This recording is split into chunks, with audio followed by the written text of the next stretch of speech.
Boom! We made it to the top of our list of our cultural myths about faith.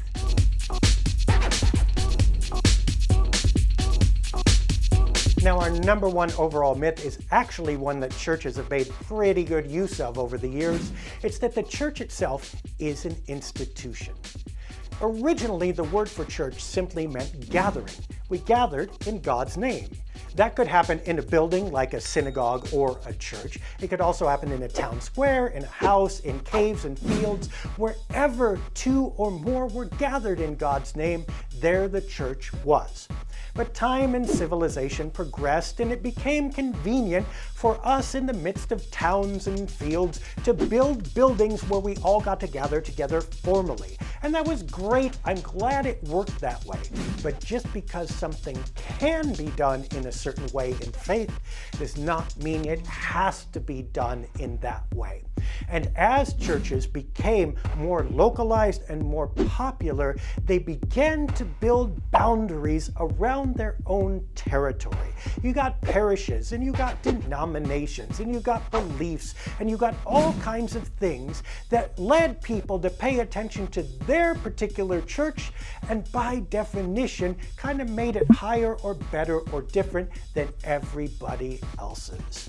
And as that happened, churches were able to trade on it. Look, we are the best, or we are the right ones, or thank God that you belong to St. Barnabas Church because St. Barnabas Church is way better than St. Catherine's down the road or whatever it is. And the more that happened, the more we began to drift apart from each other and from our real purpose and definition for being together. Now, it was convenient, this rah-rah believe in the institution mentality, for raising funds and keeping your walls up and keeping churches intact. But a funny thing happened on the way from here to there.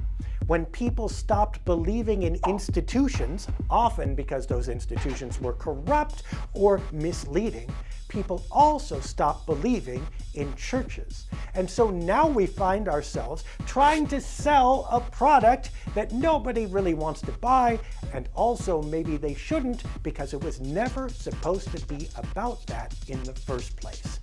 Church happens still when people gather together in faith and love and share in God's name. That absolutely happens centrally in the building I'm standing in the churches you're familiar with, but if it doesn't also happen in your daily life, then all that stuff that happens inside the walls isn't actually worth too much. So we need to begin to have a vision of churches bigger than just confined in these buildings, a church that spans across the world, and a God who operates outside the institution, not just through it, among people like you and me. Hey, you made it through our top 10 cultural myths about faith. Thanks for staying with us, and check back again soon for a new series about faith, life, and God.